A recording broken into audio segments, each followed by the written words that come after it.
वनऊज़ु बिल्लाहि मिन शुरूरि अनफुसिना व मिन सय्यिआति अअमालिना।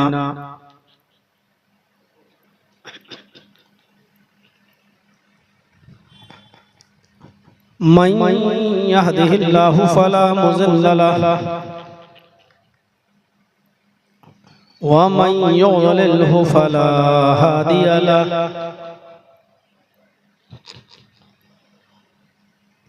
व अशहदु अल्ला इलाहा इल्लल्लाहु वहदहु ला शरीक लहु व अशहदु अन्न मुहम्मदन अब्दुहु व रसूलुहु।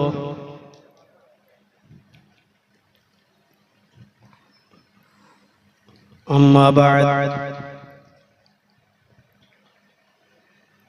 फ़इन्न ख़ैरल हदीस किताबुल्लाह व ख़ैरल हदी हदी मुहम्मदिन सल्लल्लाहु अलैहि वसल्लम व शर्रल उमूरि मुहदसातुहा व कुल्लु मुहदसतिन बिदअह व कुल्लु बिदअतिन ज़लालह व कुल्लु ज़लालतिन फिन्नार।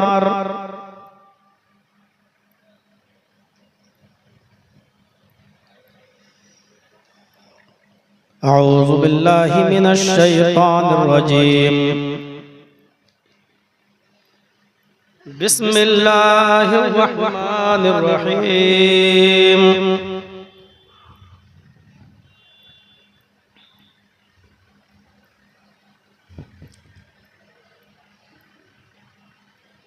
इन्नमल मुअमिनूना इख़्वह फ़अस्लिहू बैना अख़वैकुम वत्तक़ुल्लाह लअल्लकुम तुरहमून।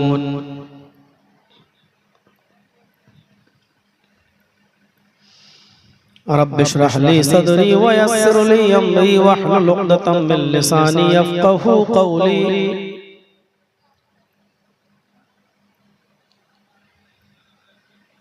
स्टेज पर तशरीफ रखे हुए हमारे मुअज़्ज़ज़ अहबाब, खास तौर पर मदरसे की कमेटी और इस इजलास की कमेटी के जिम्मेदारान और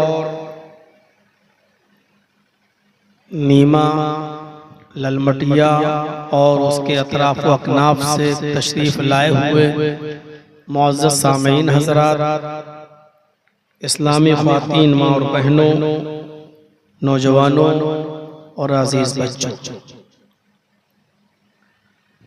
13-14 अप्रैल 2026 ये 2 रोज़ा प्रोग्राम आपका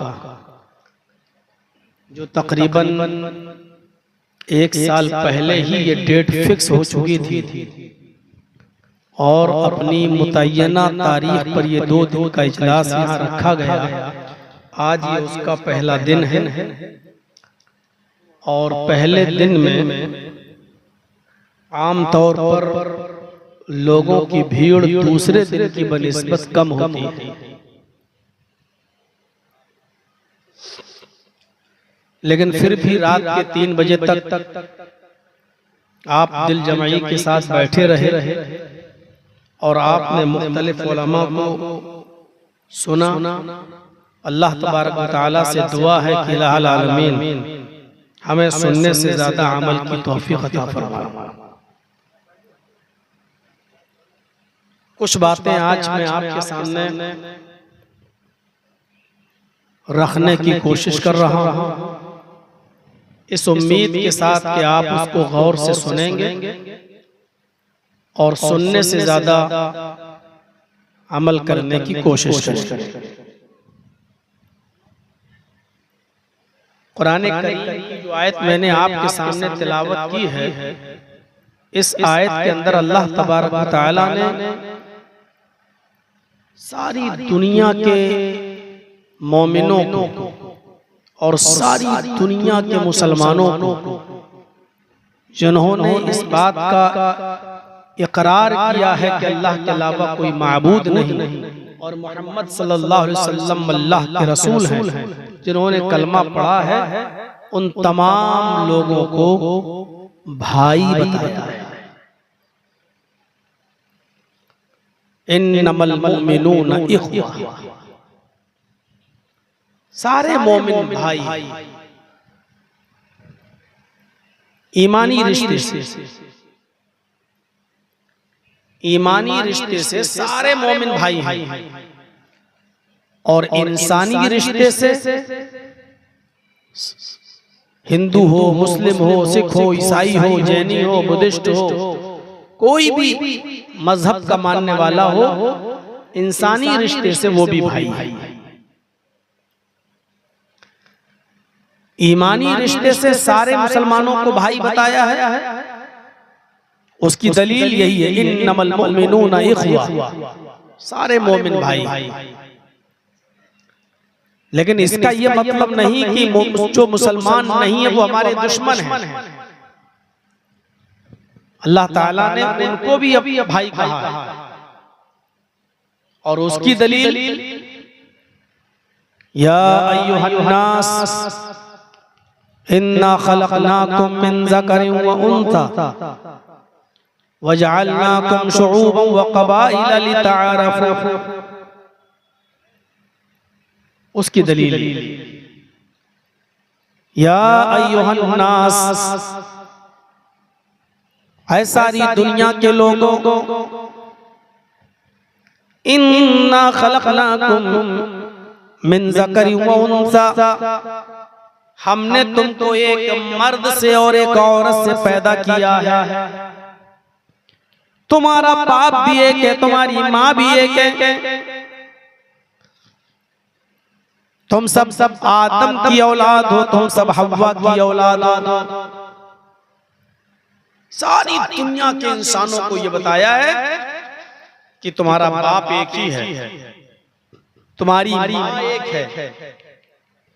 और जब बाप एक है, माँ एक है, तो इसका मतलब ये हुआ कि वो भी हमारे भाई। या अय्युहन्नास इन्ना खलक़नाकुम मिन ज़करिन व उन्सा वजअलनाकुम शुऊबन व क़बाइल लितआरफ़ू, हमने तुम्हें कबीलों में बांट दिया है, बिरादरियों में बांट दिया है, तुम्हारी जातें बनाई, तुम्हारी बिरादरियां बनाई, तुम्हें मुख्तलिफ शोबों में, मुख्तलिफ कबीलों में तुम्हें तकसीम किया। लेकिन कोई कबीला, कोई कौम किसी से बड़ी होने का दावा न करे, कोई किसी से बड़ा नहीं, कोई किसी से ऊंचा नहीं, कोई किसी से नीचा नहीं, कोई किसी से छोटा नहीं, कोई किसी से बड़ा नहीं है, कोई किसी से छोटा भी नहीं है, सब बराबर है। हमने ये तुम्हें बिरादरियों में, कबीलों में जो बांटा है, वो इसलिए बांटा ताकि तुम्हारी शनाख्त की जा सके, तुम्हें पहचाना जा सके, लितआरफ़ू, ताकि तुम एक दूसरे को पहचान सको, एक दूसरे की शनाख्त कर सको। बड़ा और छोटा नहीं है। हाँ, अल्लाह की नजर में बुजुर्ग वो है, अल्लाह की नजर में बड़ा वो है। इन्ना अक्रमकुम इंदल्लाहि अत्काकुम, जो अल्लाह रब्बुल आलमीन से सबसे ज्यादा डरने वाला है। इस आयत में हमें ये बताया है कि इंसान होने के एतबार से सब भाई भाई भाई, लेकिन ईमानी रिश्ते से जो भाई होता है वो आपके हुस्ने सुलूक का ज्यादा मुस्तहिक है। आपका अपना बेटा, जो आपका बेटा है, आप उसके ऊपर जो खर्च करेंगे, आप उसके साथ जो रियायत करेंगे, आप अपनी औलाद के साथ जो बर्ताव, जो सलूक करेंगे, वो अपने पड़ोस के बेटे के साथ नहीं करेंगे, वो अपने खाला के बेटे के साथ, अपने चाचा के बेटे के साथ वो मामला आप नहीं अदा करेंगे। जो आपका अपना हकीकी और सगा बेटा है, जो रियायत आप उसके साथ करेंगे, आपके पड़ोस में रहने वाला एक गरीब बच्चा है, उसका बाप बहुत गरीब है, बीमार हो जाए, हॉस्पिटल में एडमिट हो जाए, आप उसकी पैसों से मदद कर सकते हो, हॉस्पिटल में देखने जा सकते हो, आधा घंटा 1 घंटा उसके पास बैठ सकते हो, 2, 4, 5, 10 हजार रुपए से आप उसकी मदद कर सकते हो। इतना ही करेंगे क्योंकि वो आपका अपना बेटा नहीं। लेकिन आपका अपना बेटा अगर बीमार हो जाए तो आप सरकारी ड्यूटी भी छोड़ेंगे, आपका कारोबार होगा तो आप कारोबार भी छोड़ेंगे, आप अपनी तिजोरी का मुंह खोल देंगे। 10,000 क्या, अगर 1 लाख भी खर्च हो रहा हो तो आप करेंगे और अपने बेटे की जान बचाएंगे। दूसरे की औलाद को आप आधा 1 घंटा देंगे, लेकिन आपकी अपनी औलाद हॉस्पिटल में एडमिट है तो आप उसको 24 घंटा देंगे, तिजोरी का मुंह खोल देंगे क्योंकि आपका अपना बेटा है। सारी दुनिया के इंसान इसी तरीके से भाई हैं, लेकिन मुसलमानों को यहाँ कहा गया ईमानी रिश्ते से ये मुसलमान तुम्हारे भाई हैं, तो इसका मतलब ये है कि इनके साथ जो रियायत की जाएगी वो औरों के साथ नहीं, लेकिन औरों पर जुल्म नहीं किया जाएगा। और ईमानी रिश्ते से भाई का मकाम बहुत ऊंचा होता है, बहुत बड़ा होता है। इसीलिए अल्लाह रब्बुल आलमीन ने आगे ये फरमाया कि अगर इन मुसलमानों में जो सब भाई भाई हैं, अगर आपस में 2 लोग लड़ाई झगड़ा कर लें, तनाज़ा हो जाए, इख्तिलाफ हो जाए, दुश्मनी हो जाए, तो पूरी कौम की जिम्मेदारी है, पूरे समाज की जिम्मेदारी है, पूरे गांव की जिम्मेदारी है, पूरे इलाके की जिम्मेदारी है, फ़अस्लिहू बैन अख़वैकुम, कि उन दोनों भाइयों के दरमियान सुलह करा दें, उनको मिला दें, उनको आपस में जोड़ दें, नाराज न रहने दें।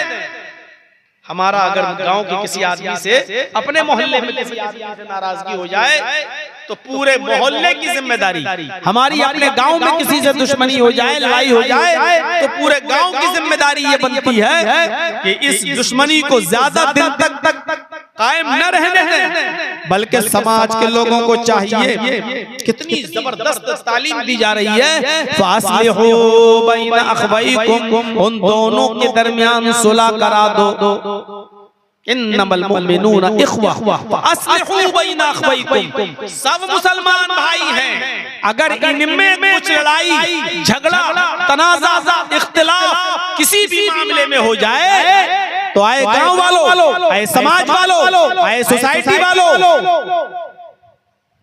तुम सब मिलकर उन दोनों भाइयों के दरमियान सुलह करा दो, उनके दरमियान भाईचारगी पैदा करा दो। इसीलिए नबी अकरम सल्लल्लाहु अलैहि वसल्लम ने यहाँ तक फरमाया कि नमाज बहुत बड़ी इबादत है, रोजा बहुत बड़ी इबादत है, लेकिन अगर कोई मुसलमान अपने किसी मुसलमान भाई से 3 दिन से ज्यादा जुदा रहता है, 3 दिन से ज्यादा गुस्सा रहता है, 3 दिन से ज्यादा नाराज रहता है, तो अल्लाह के नबी फरमाते हैं कि अल्लाह के नबी ने कहा कि अल्लाह रब्बुल आलमीन उस आदमी की न नमाज कबूल करता है, न रोजा कबूल करता है, न हज न ज़कात, कोई इबादत उसकी कबूल नहीं की जाती है अगर वो अपने भाई को 3 दिन से ज्यादा छोड़ देता है। तो नमाज कितनी बड़ी इबादत, किसी भी हाल में माफ नहीं। अल्लाह को कितना प्यार है इस नमाज से। खुशी हो तब भी पढ़ो, गम है तब भी पढ़ो, बीमार हो तब भी पढ़ो, तंदुरुस्ती में हो तब भी पढ़ो, खड़े होकर पढ़ने की ताकत ना हो तो बैठ के पढ़ो, बैठ के पढ़ने की ताकत नहीं है तो लेट के पढ़ो, पहलू के बल लेट कर पढ़ो, होंठ से इशारा करके पढ़ो, आंख से इशारा करके पढ़ो। 6 बजे लड़कियों के बाद एक लड़का पैदा हुआ, खुशी हुई, अभी एक लड़का अल्लाह ने दिया, बहुत खुश हो, इसी वक्त अजान की आवाज आ रही है, इस वक्त भी तुम्हें नमाज पढ़ने जाना है, बहुत बड़ी खुशी मिली है और अजान हो चुकी, इस खुशी के मौके पर भी नमाज पढ़ो। तुम्हारा जवान बेटा मर गया है, इंतकाल कर गया है, तुम्हें बहुत दुख हुआ है, लेकिन अजान हो रही है तो इस दुख के मौके पर भी नमाज पढ़ो। यानी अल्लाह को नमाज से कितना प्यार है, किसी भी कीमत पर वो माफ नहीं है, हर हाल में पढ़ना है। लेकिन ये नमाज भी अल्लाह के नबी फरमाते हैं कबूल नहीं होगी अगर तुम्हारा भाई तुमसे नाराज है, कोई मुसलमान तुमसे नाराज है, 3 दिन से ज्यादा अगर तुम उसको नाराज रखते हो, नाराजगी है तो नमाज कबूल नहीं होगी, रोजा कबूल नहीं होगा, हज कबूल नहीं होगा, ज़कात कबूल नहीं होगी। इससे आप अंदाजा लगा रहे हैं। फासले हो बैन अख़वैकुम, अपने भाइयों के दरमियान सुलह करा दिया करो, मत उनको दूर रहने दो। झूठ कितना बड़ा गुनाह है। अल्लाह के नबी फरमाते हैं जब कोई बंदा झूठ बोलता है तो उसके मुंह से निकलने वाले झूठ की बदबू से फरिश्ता 1 मील दूर भाग जाता है। आप अंदाजा लगा सकते हैं झूठ कितनी खराब चीज है। जब आदमी झूठ बोलता है तो उसके करीब रहने वाला फरिश्ता उस झूठ की बदबू से 1 मील दूर भाग जाता है। लेकिन अल्लाह के नबी फरमाते हैं कि अगर 2 भाइयों को, 2 मुसलमानों को अगर आपस में मिलाना हो और आपकी बातचीत से वो मामला हल नहीं हो रहा हो, वो मिल नहीं रहे हो और आपको मालूम हो कि झूठ बोल देने से ये दोनों एक हो जाएंगे, झूठ बोलकर इन दोनों को मिलाया जा सकता है, इन दोनों का इख्तिलाफ दूर किया जा सकता है, तो अल्लाह के नबी ने फरमाया लैसल कज़्ज़ाब अल्लज़ी युस्लिहु बैनन नास, जो लोगों के दरमियान सुलह करा रहा है, उस सुलह कराने में अगर वो झूठ बोलना पड़े और ज्यादा झूठ भी बोलना पड़े तो ऐसा झूठ बोलने वाले को अल्लाह के यहाँ कज़्ज़ाब नहीं लिखा जाता, उसको झूठा नहीं लिखा जाता, यानी इस झूठ बोलने पर उसको गुनाह नहीं मिलता। भाईचारा कितनी बड़ी नियामत है, कितनी बड़ी नियामत। इस्लाम के आने से पहले हालात कितने खराब थे, एक रोटी और एक बोटी के पीछे लोग एक दूसरे को कत्ल कर दिया करते थे। एक आदमी की बकरी दूसरे आदमी के खेत में चली गई और थोड़ी सी घास खा ली, वो आया कि तेरी बकरी ने मेरे खेत में आकर घास खा ली है। बकरी के मालिक ने कहा तो क्या हुआ, जानवर है, खा लिया तो खा लिया। अच्छा, मुझसे ज़बान चलाता है। इस बात को लेकर दोनों में लड़ाई होती है, फिर ये लड़ाई कबीलों में बढ़ जाती है, कबीलों तक पहुंच जाती है, फिर दोनों कबीलों के दरमियान ये लड़ाई चलती है। आपको अंदाजा होगा एक बकरी के खेत में चारा खा लेने की वजह से, थोड़ी सी घास खा लेने की वजह से ये लड़ाई दोनों कबीलों के दरमियान चली तो 27 साल तक चलती रही। 27 साल तक इतनी सी बात पर 27 साल तक जंग होती रही। दोनों तरफ से मरने वालों की तादाद जब गिनी गई तो 27 साल में दोनों तरफ से मरने वालों की गिनती 40,000 तक पहुंच गई, फिर भी जंग बंद नहीं हुई। कितना सफ़ाकाना माहौल था, वहशियाना माहौल था, खून की कोई कीमत नहीं थी। लेकिन जब अल्लाह के नबी जनाब मोहम्मद रसूलुल्लाह सल्लल्लाहु अलैहि वसल्लम नबी बनकर आए, आपने भाईचारे की दावत दी। यही लड़ने वाली कौम जब इस्लाम के साए में आई तो इतनी ज्यादा भाईचारे की पाबंद हो गई कि जंग यरमूक के अंदर कुछ लोग, कुछ सहाबा जख्मी हो गए, जमीन पर लेट गए, लड़ने की ताकत नहीं, जिस्म से खून ही खून टपक रहा है। एक शख्स अपने भाई को पानी पिलाने के लिए जा रहा, पानी का प्याला उसके हाथ में, उसने अपने भाई को उठाया और पानी पिलाना चाहता है। लो मेरे भाई जख्मी हो गए हो जंग में, पानी पियो। सहारा देकर उठाता, पानी पिलाता है, अभी पानी का प्याला होंठ तक जाता है, पानी पीता नहीं है आदमी। दूसरा जख्मी साहबी चीख रहे हैं, चिल्लाते हैं, अगर थोड़ा सा पानी बाकी रह जाए तो मुझे भी दे देना, मैं भी प्यासा हूं, मैं भी प्यासा हूं, थोड़ा सा पानी बच जाए तो मुझे भी दे देना। इस आदमी ने जो खुद पानी का प्यासा था, पानी पीना छोड़ दिया, नहीं पिया। पानी का प्याला अपने भाई को दे दिया और कहा कि मेरा भाई मुझसे भी ज्यादा प्यासा है, जाओ पहले उसको पानी पिला दो। ये आदमी दूसरे के पास जाता है, उसको पानी का प्याला देता है कि पानी पियो। ये अपने मुंह तक ले जाता है कि तीसरा चीखता है, थोड़ा सा पानी बच जाए तो मुझे भी दे देना, मैं भी प्यासा हूं। इस आदमी ने भी पानी छोड़ दिया और तीसरे के पास रेफर कर दिया कि ये पानी उसको दे दो, मेरा भाई मुझसे भी ज्यादा प्यासा है। ये आदमी तीसरे के पास गया, उसके पास पहुंचने से पहले तीसरे का इंतकाल हो गया।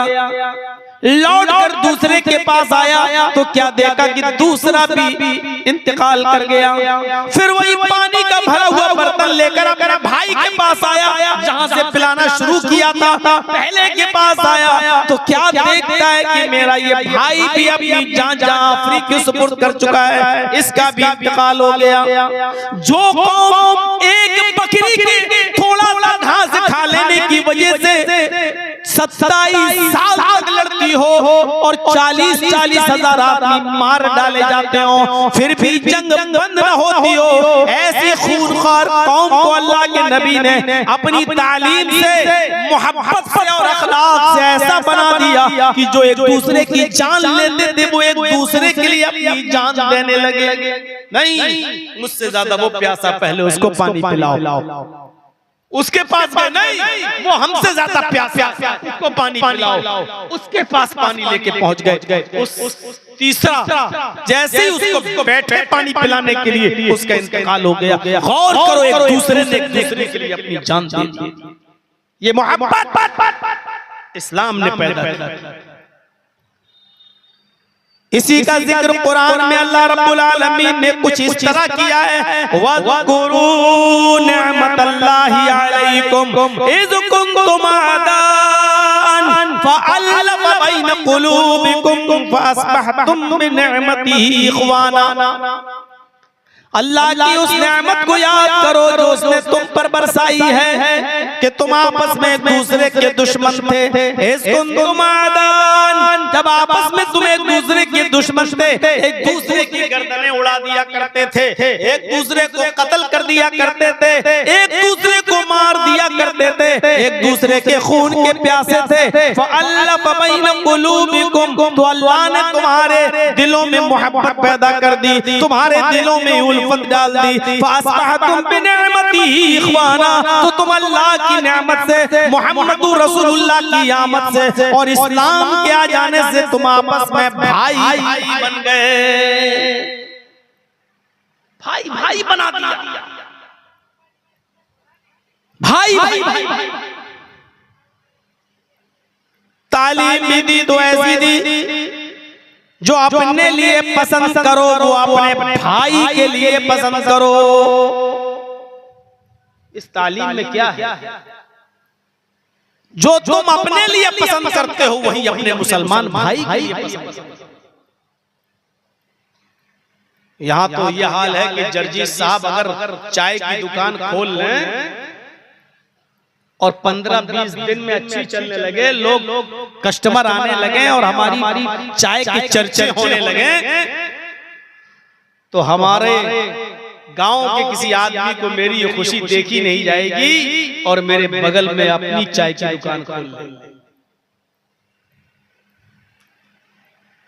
अगर मैं कपड़े की दुकान पर बैठकर कपड़ा बेच रहा हूं तो हमारे गांव के किसी आदमी को ये खुशी देखी नहीं जाएगी, ये कमा रहा है। इसका मतलब ये है कि हम भी कपड़े की दुकान इसके बगल में खोलें। कंपटीशन का दौर है, ये सूरत हाल पैदा हो गई है आज हमारी। क्या आप पसंद करते हैं कि आप जहां दुकान खोलें वहां आपके बगल में कोई दूसरा खोले? जब आप ये पसंद नहीं करते तो आपको ये कैसे गवारा है कि उसकी चाय की दुकान चल रही है, हम बगल में चाय की दुकान खोल।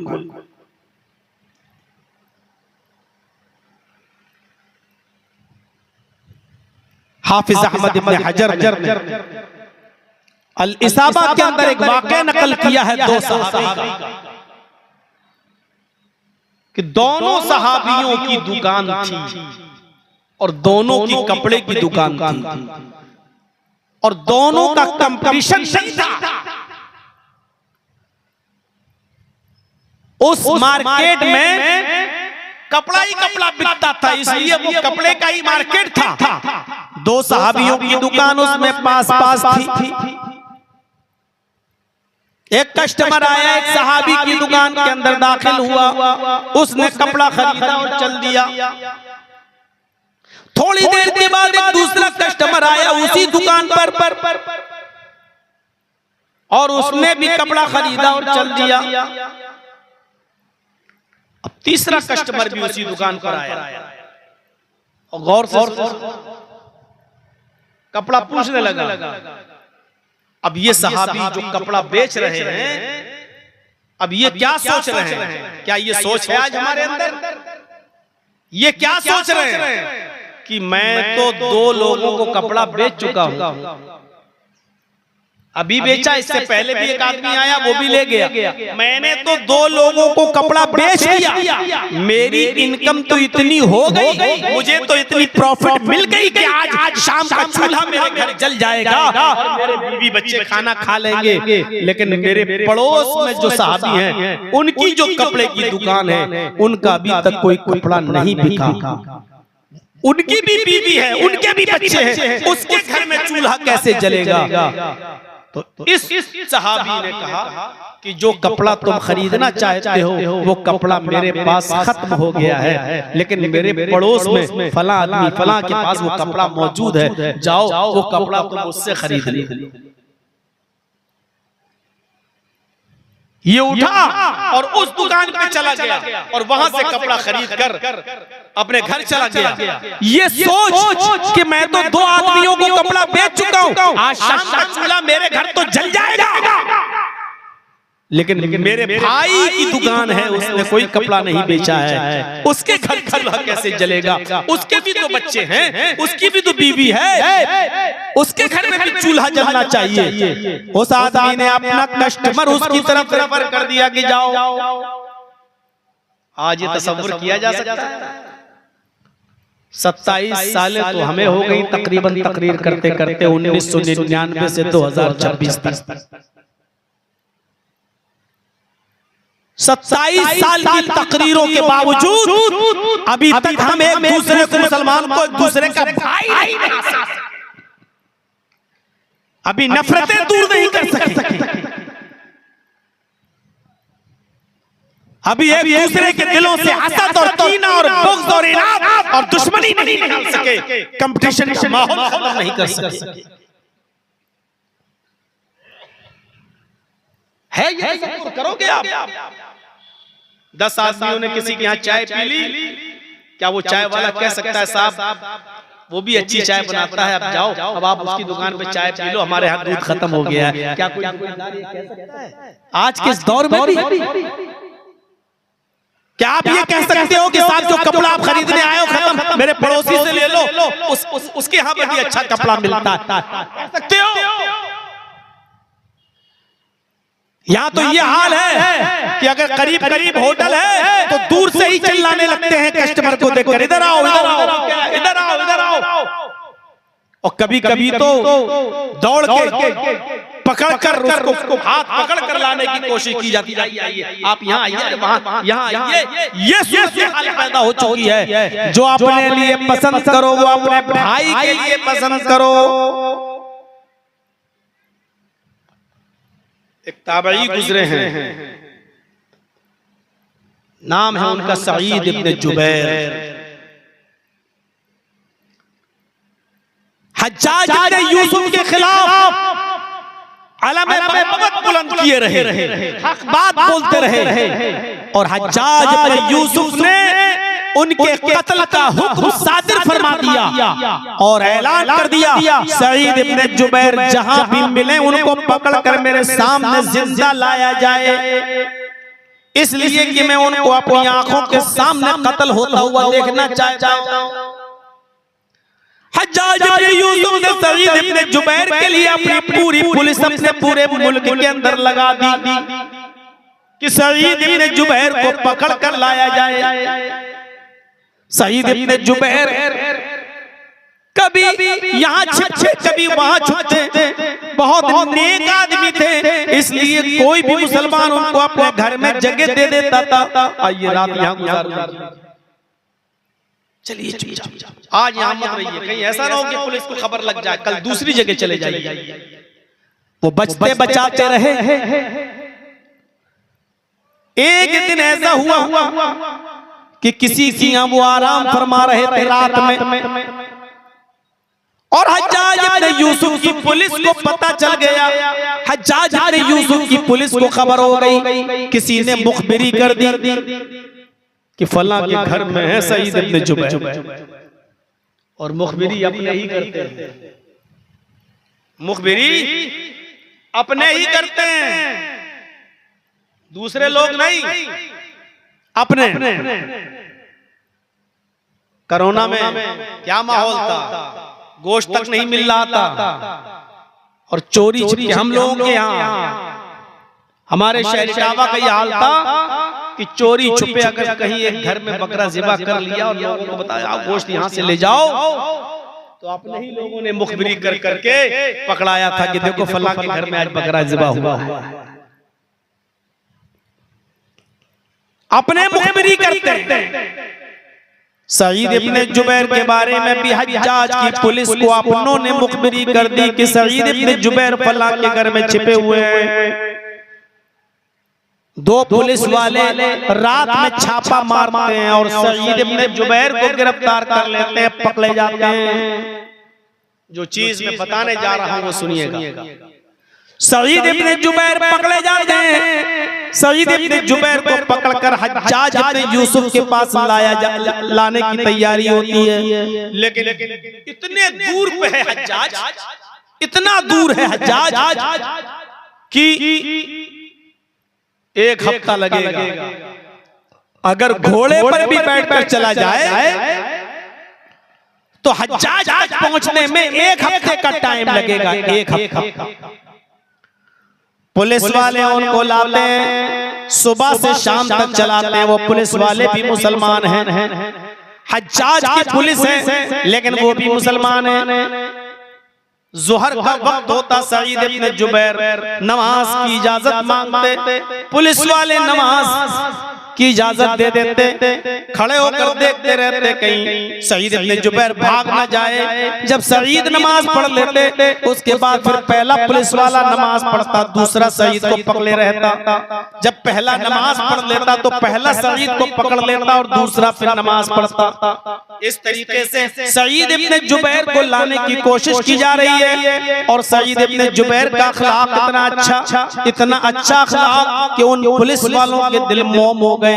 2 ही दिन के अंदर उन पुलिस वालों ने आपस में मशवरा किया कि देखो सईद इब्न जुबैर बहुत नेक आदमी है, बहुत शरीफ आदमी है, अल्लाह वाला आदमी है, बड़ा मुत्तकी आदमी है, बड़ा परहेजगार आदमी है। अगर हमने इसको हज्जाज के सामने पेश कर दिया तो हज्जाज ने कत्ल कर देगा, कत्ल के सिवा कोई सजा नहीं देगा। हम दोनों अपने सर पर क्यों गुनाह लें और एक नेक आदमी का कत्ल क्यों हो। उन दोनों पुलिस वालों ने आपस में मशवरा किया कि हम लोग चुपके से सईद इब्न जुबैर को छोड़ देते हैं और सईद इब्न जुबैर से कहते हैं कि तुम जाओ अपनी जान बचाओ और किसी तरीके से रात का फायदा उठाकर इस मुल्क से बाहर निकल जाओ। अगर हज्जाज इब्न यूसुफ के पास तुम्हें ले जाया गया तो वो तुम्हें कत्ल कर देगा।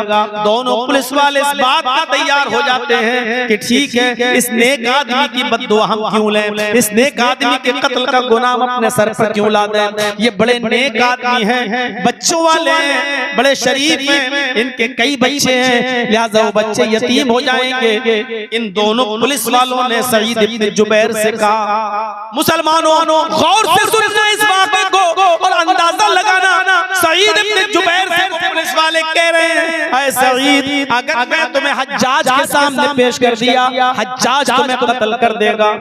तुम बड़े नेक आदमी हो, सच्चे इंसान हो, बच्चों वाले हो, तुम्हारे बच्चे यतीम हो जाएंगे और मैं तुम्हारे कत्ल का गुनाह अपने सर पर नहीं लादना चाहता। एक मुत्तकी और परहेजगार आदमी के कत्ल का ठेका मैं क्यों लूं? हज्जाज को पता नहीं है कि मैंने तुम्हें गिरफ्तार कर लिया है, इसलिए मैं तुम्हें छोड़ रहा हूँ। चुपके से, ये रात का वक्त है और तुम चुपके से यहाँ से निकल जाओ। रात भर सफर करो, दिन में कहीं छिप जाना, फिर रात में फिर सफर करना। 2-3 रातों में तुम इस मुल्क की सरहद को पार कर लोगे और दूसरे मुल्क में चले जाओगे। ऐ सईद, मैं तुम्हें छोड़ रहा हूँ। सईद इब्न जुबैर ने कहा, आए पुलिस वालों, तुम्हारा बहुत बहुत शुक्रिया, तुमने मेरे बच्चों को यतीम होने से बचा लिया। तुम्हारा यह एहसान मैं कैसे अदा करूं? तुम अपनी मर्जी से छोड़ रहे हो, अल्लाह तुम्हें बरकत दे। सईद इब्न जुबैर ने उन दोनों पुलिस वालों से हाथ मिलाया, उनसे मुआनका किया, गले मिले और चल दिए। हाथ हिलाया, ठीक है तुमने छोड़ दिया, बहुत अच्छा किया, मैं जा रहा हूं। सईद इब्न जुबैर निकले, अभी मुश्किल से 100 कदम या 200 कदम आगे बढ़े होंगे, 100 कदम या 200 कदम आगे बढ़े होंगे, वहीं से पलट जाते हैं। फिर भागने का पूरा मौका, लेकिन भागते नहीं, वहीं से पलटते हैं और दौड़ते हुए फिर पुलिस वालों की तरफ आते हैं और इन दोनों पुलिस वालों के पास आकर कहते हैं, मैं ऐसा नहीं कर सकता। इन पुलिस वालों ने कहा, क्या हुआ तुम्हें? कहा कि मुझे हज्जाज के पास ले चलो। वो पुलिस वाले बोले, ऐ सईद, तुम जानते हो कि हज्जाज तुम्हारे साथ क्या सलूक करेगा? इन दोनों पुलिस वालों का सुनकर सवाल सुनकर सईद ने कहा कि हाँ, मैं जानता हूं कि वो मुझे कत्ल कर देगा। उसकी नजर में मेरा गुनाह बहुत बड़ा है, वो मुझे कत्ल के सिवा कुछ नहीं, सिर्फ कत्ल करवाएगा। कहा, मैंने तुम्हें छोड़ दिया है और तुम इसके बावजूद नहीं भाग रहे हो और उसके हज्जाज इब्न यूसुफ के पास जाने की तमन्ना कर रहे हो। कहा, तमन्ना नहीं कर रहा हूं, बल्कि मैं तुम दोनों को देख रहा हूं। तुम दोनों ने मुझे छोड़ दिया है, मैं तुम्हें देख रहा हूं, तुम्हारी वजह से मैं नहीं भाग सकता। कहा, मेरी वजह से? मैं तो छोड़ दिया हूं, मेरी वजह से क्या? कहा, सुनो, जिस जासूस ने मेरी जासूसी की तुमको और बताया कि सईद इब्न जुबैर फला के घर में छिपे हुए हैं और तुम दोनों ने आकर मुझे पकड़ लिया, उस जासूस को तो पता ही होगा कि तुम दोनों ने मुझे पकड़ लिया।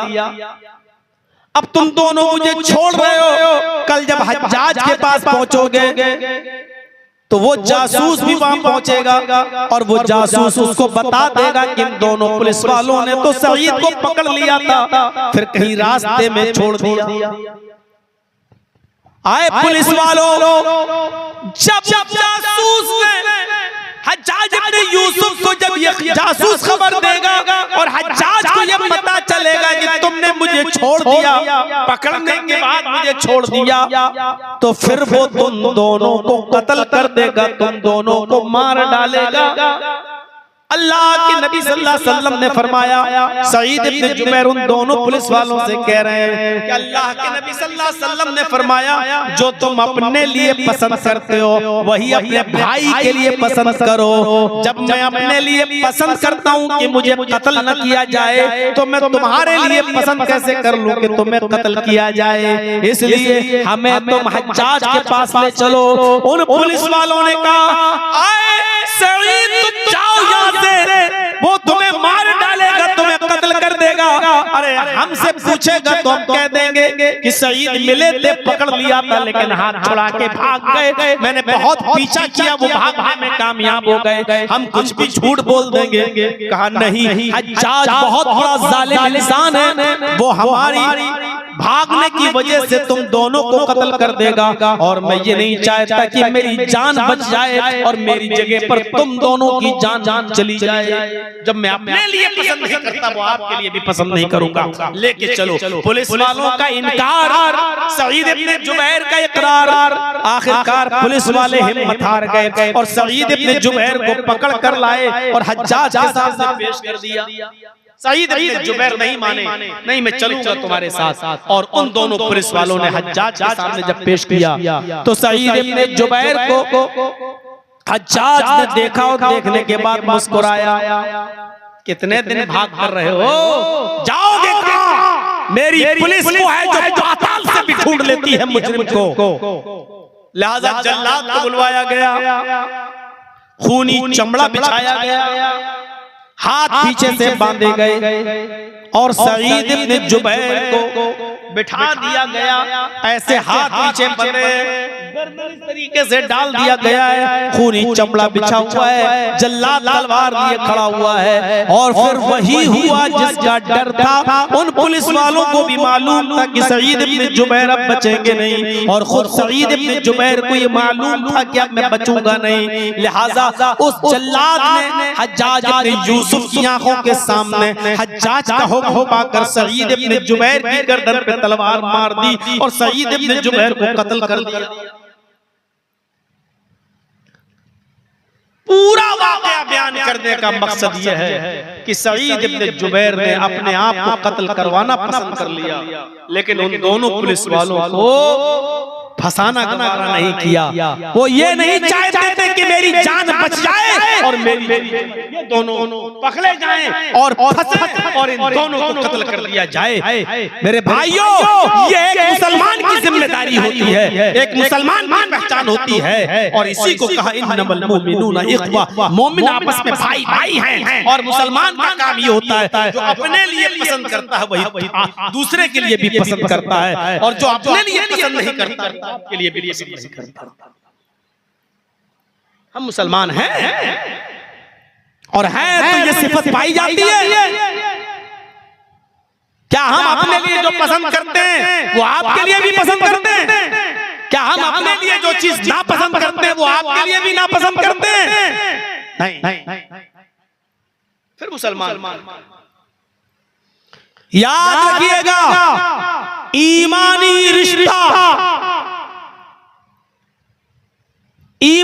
रिश्ता खूनी रिश्ते से ज्यादा अहमियत रखता है। अगर एक काला कलूटा दूर दराज से आया हुआ आदमी, सियाफाम आदमी अगर कलमा पढ़ता है और कलमा पढ़कर इस्लाम ला चुका है और आपका अपना सगा भाई इस्लाम से दूर है, काफिर है, तो जो अहमियत सियाफाम और काले कलूटे कलमा गो मुसलमान की होगी, आपके सगे भाई नहीं। एक वाकया आपको के सामने रखता हूं। जंगे बद्र हुई। जंगे बद्र में 70 काफिर कैद किए गए, 70 मारे गए और 70 कैद किए गए। इन 70 काफिरों में एक काफिर था जिसका नाम था आदी इब्ने उमैर। क्या नाम था? आदी इब्ने उमैर। ये भाई थे किसके? मुसाब इब्ने उमैर के। मुसाब के भाई थे आदी और बाप दोनों के थे उमैर। एक बाप के 2 बेटे, एक का नाम आदी और एक का नाम मुसाब। मुसाब इस्लाम ला चुके थे। मुसाब जंगे बदर में नबी अकरम मोहम्मद रसूलुल्लाह का साथ दे रहे थे और आदी अबू जहल का साथ दे रहा था। जब जंग खत्म हुई और 70 काफिर पकड़े गए, उन 70 काफिरों में आदी इब्ने उमैर भी, मुसाब इब्ने उमैर का भाई भी पकड़ा गया जो काफिर था। सारे काफिरों के पैरों में बेड़ियां डाली जा रही। चलो भाग ना जाए रात में ये लोग। पैरों में बेड़ियां डाल दी जा रही।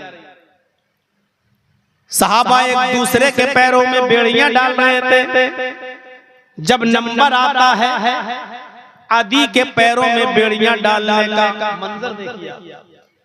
जब आदि इब्ने उमैर के पैरों में बेड़ियां डालने का नंबर आता है तो जो सहाबी उनके पैरों में बेड़ियां डाल रहे थे, हजरत मुसाब इब्ने उमैर उनसे कह रहे थे ऐसे नहीं, ऐसे, ये ताला यहाँ नहीं यहाँ लगाओ, इसको टाइट कर दो। ये ताला तोड़ने में बहुत माहिर है, बेड़ियां तोड़ने में बहुत माहिर है, ये बेड़ियां तोड़ देगा और रात में भाग जाएगा, इसको यहाँ से टाइट करो, यहाँ से टाइट करो, यहाँ से टाइट करो। मुसाब इब्ने उमैर उस सहाबी को बताने लगे कि ये उमैर आदि को यहाँ बेड़ियां डालो और यहाँ से टाइट करो। आदि ने देखा कि मेरा भाई ये मशवरा दे रहा है तो गुस्से से आंख लाल पीली करके बोला, थूकता हूं तेरे चेहरे पर।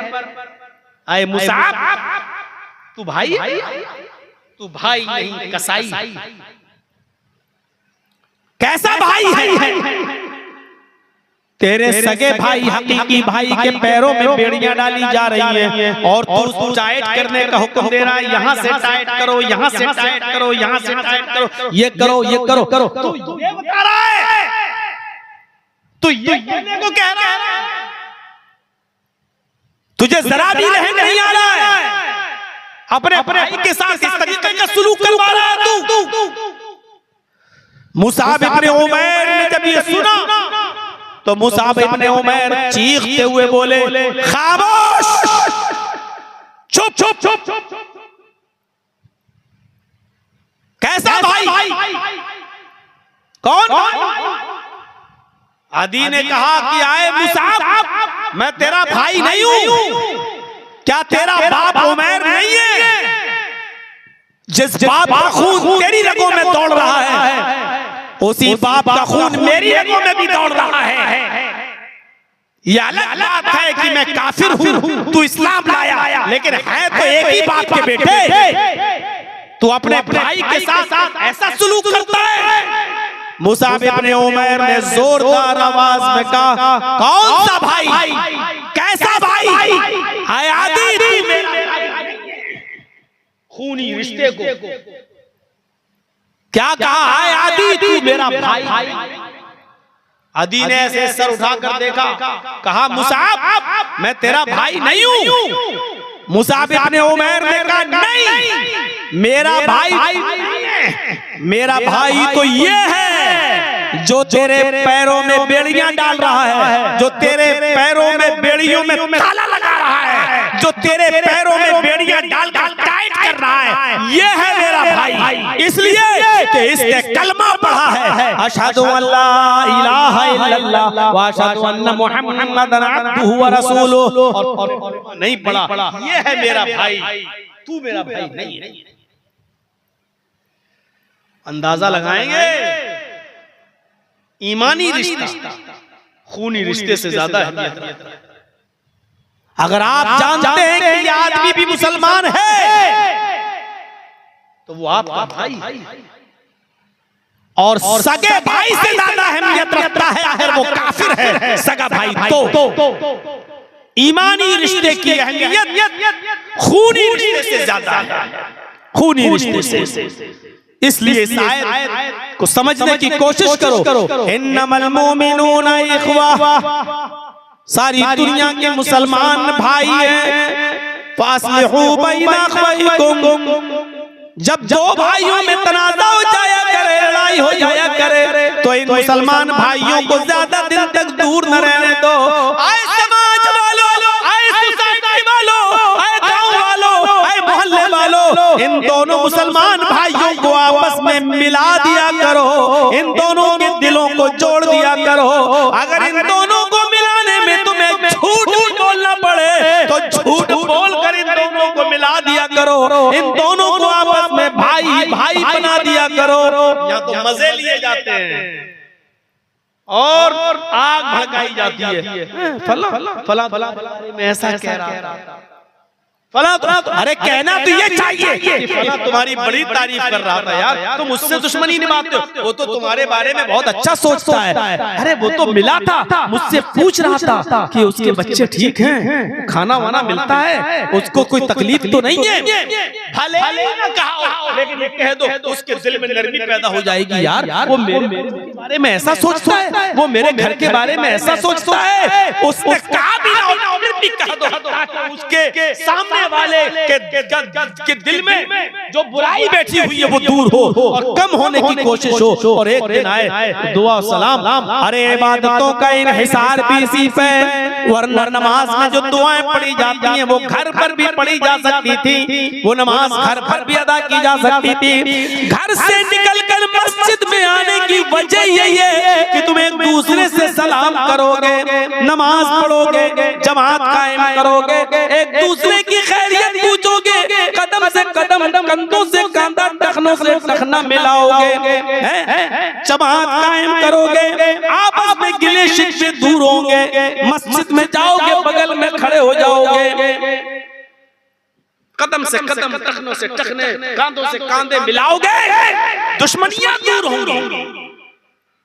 मेरे भाइयों, ये नमाज की जमात इसीलिए फर्ज की गई है ताकि एक दूसरे से मुलाकातें हो, एक दूसरे से दुख दर्द पूछा जाए, एक दूसरे के हालात। अब मान लीजिए 5 वक्त के नमाजी हैं, आज एक आदमी नहीं आया, अब आपके दिल में ख्याल आएगा यार ये आदमी तो आता था, आज क्यों नहीं आया? चलिए कोई बात नहीं, जोहर में, असर में वो फिर नहीं आया, अरे क्या हुआ? वो जोहर में भी नहीं दिखा, असर में भी नहीं दिखा। अब आप पूछेंगे लोगों से, पता चला कि वो तो हॉस्पिटल में एडमिट है। अब आप हॉस्पिटल जाएंगे, जरूरतमंद होगा तो उसकी आप मदद भी करेंगे। ये है जमात का मकसद, ये है नमाज को जमात के साथ अदा करने का फलसफा, ताकि एक दूसरे की हमदर्दी, एक दूसरे का गम, एक दूसरे का दर्द हमारे दिलों में पैदा हो। यही चीज रोजा भी यही सिखाता है। दिन भर भूखे और प्यासे रहकर आपको एहसास हो कि हम तो 1 महीना भूखे और प्यासे नहीं रह पा रहे हैं। उन गरीबों का क्या हाल होता होगा जिनके घरों में पूरे साल चूल्हा नहीं जलता, जिनके बच्चों को अच्छे से अच्छा खाना नहीं मिलता, जिनके घरों में चूल्हे नहीं जलते और भूखे सो जाते हैं। मेरे भाइयों, अब आप इसीलिए रोजा का हुक्म दिया गया ताकि गरीबों का एहसास तुम्हारे अंदर पैदा हो और अपने भाई की तुम मदद करने लगो। ज़कात का भी यही फलसफा है। अगर तुम साहिब इस्तिताअत हो और निसाब को तुम्हारा माल पहुंच रहा है तो तुम्हें ज़कात देना पड़ेगी। 100 रुपए में 2.5 रुपए, 40 रुपए में 1 रुपया, 1000 रुपए में 25 रुपए, 1 लाख में 2500, ये तुम्हें ज़कात निकालना पड़ेगी। मेरे भाइयों, ये गरीबों को देना पड़ेगा। अगर 1 लाख रुपए के मालिक को 2500 तुम्हें देना पड़ेगा और 2500 में अगर आपने 2400 भी दे दिए और 2450 भी दे दिए, लेकिन 50 रुपए आपने नहीं दिए तो आप गरीबों का हक मारने वाला कहलाएंगे, गरीबों के हक में डाका डालने वाला कहलाएंगे। 1 लाख में 25,000 ज़कात बनती है। मेरे भाइयों, 2500 ज़कात बनती है, तो ये 2500 रुपए की ज़कात में अगर आपने 2450 भी दे दी और 50 नहीं दे पाए, तब भी आप खाइन हैं, तब भी आप चोर कहलाएंगे, गरीबों का हक हम मारने वाले कहलाएंगे। यही ज़कात का भी फलसफा है ताकि गरीबों का दर्द तुम्हारे दिलों में पैदा हो जाए। भाई भाई, तुम समझो उनको और अपनी ज़कात उनके ऊपर अदा करो, निकालो। यही हुक्म है। हज का भी मैदान हज में जमा है, काले भी, गोरे भी, अमीर भी, गरीब भी, सारे के सारे वहाँ मौजूद हैं। आय अल्लाह, मैं गुनाहों का बोझ लाद कर अपने सर पर तेरे दरबार में आया हूँ। आए मेरे परवरदिगार, आए मेरे अल्लाह, हमारे गुनाहों को तू मिटा दे। अमीरी और गरीबी का फर्क मिट गया। लब्बैक लब्बैक लब्बैक अल्लाहुम्मा लब्बैक ला शरीका लक। आप बार ये दुआ पढ़ रहे हो, चीख रहे हो, चिल्ला रहे हैं, अल्लाह मैं हाजिर हूँ, मेरे गुनाह मिटा दे। अमीरी और गरीबी का फर्क मिट गया। वह सब ये कहते हैं कि हम सब भाई भाई हैं, कोई छोटा नहीं, कोई बड़ा नहीं, कोई अमीर नहीं, कोई गरीब नहीं, एक ही लिबास में है, सब सफेद कपड़े में है, सफेद एहराम में। अमीरी और गरीबी का फर्क मिट चुका है और सब ये कह रहे हैं हाजिर हूँ, तू मेरे गुनाह को मिटा दे। तो सारी इबादतों का इन्हिसार यही है मेरे भाइयों कि गरीबों का दर्द और गरीबों की हमदर्दी पैदा हो और आपको अपने भाई की मदद करने में लुत्फ आए और मजा आए। मेरे प्यारे साथियों, 4 बजे अजान होती है, इस वक्त टाइम हो रहा है, 10 मिनट बाकी रह गए हैं। कल तफसील से खिताब मेरा होगा। ये 10 मिनट के लिए मैं आपसे अरे मसले मसाइल देखिए, मसले मसाइल मौलाना इनायतुल्लाह साहब से पूछिए, मदनी हैं और बड़े आलिम हैं, उनसे पूछा करिए। तो मैं आपसे अर्ज ये कर रहा हूँ मेरे भाइयों कि आप गरीबों का दर्द अपने अंदर पैदा करें और भाईचारगी अपने अंदर पैदा करें। 10 मिनट के लिए मैं आपसे ये गुजारिश करूँ, कुछ देंगे आप मदरसे के लिए? हमारे हाथ पर बहुत कम चंदा होता है, ऐसे अगर रहेगा तो फिर मदरसे बंद हो जाएंगे, कैसे चलेंगे? आप लोगों के ताबून से चलते हैं। तो 10 मिनट में आपके पास बैठता हूँ और मैं गुजारिश करता हूँ आपसे कि आप मेरे हाथ में भी अगर मदरसे का ताबून करना चाहें तो कर दें। अल्लाह ताला आपको इसका पूरा पूरा अजर अज़ीम अता फरमाएगा। जो खिताब किया है आपके सामने वो भाईचारे के ऊपर है। इस्लामी उख़्वत और भाईचारा हम अपने अंदर पैदा करें और अल्लाह से दुआ करता हूँ कि मैं ऐ अल्लाह तो हम सबको आपस में भाई भाई बना दे। गीबत, चुगली, हसद, कीना, बुग़्ज़, इनाद, दुश्मनी ये सब हमारे दिलों से निकाल दे और हमें अपने आपसी रंजिश, आपसी इख्तिलाफात भुलाने की तौफीक अता फरमा और हम सबको भाई भाई बना दे और एक प्लेटफार्म हम सबको ऐ अल्लाह कायम कर दे। एक प्लेटफार्म हमको खड़ा कर दे। हम सबको जैसे तस्बीह में के दाने पूरे पिरोए हुए होते हैं, उसी तरीके से हम सबको आपस में एक यकजहती के साथ जमा फरमा दे और हम सबको आपस में भाई भाई बना दे। अल्लाह से दुआ है कि बारी अल्लाह जब तक तू हमें जिंदा रख, इस्लाम पे जिंदा रखना, जब हमारा खात्मा हो तो ईमान पर हमारा खात्मा फरमाना। वमा अलैना इल्लल बलागुल मुबीन व आखिरु दअवाना अल्हम्दुलिल्लाहि रब्बिल आलमीन। अस्सलामु अलैकुम व रहमतुल्लाहि व बरकातुहू। जो लोग मेरे हाथ में देना चाहें दे दें और अगर आज नहीं दे रहे हैं तो आपसे गुजारिश है कि कल थोड़ा सा अपनी जेब गर्म करके आए, मदरसे का ताउन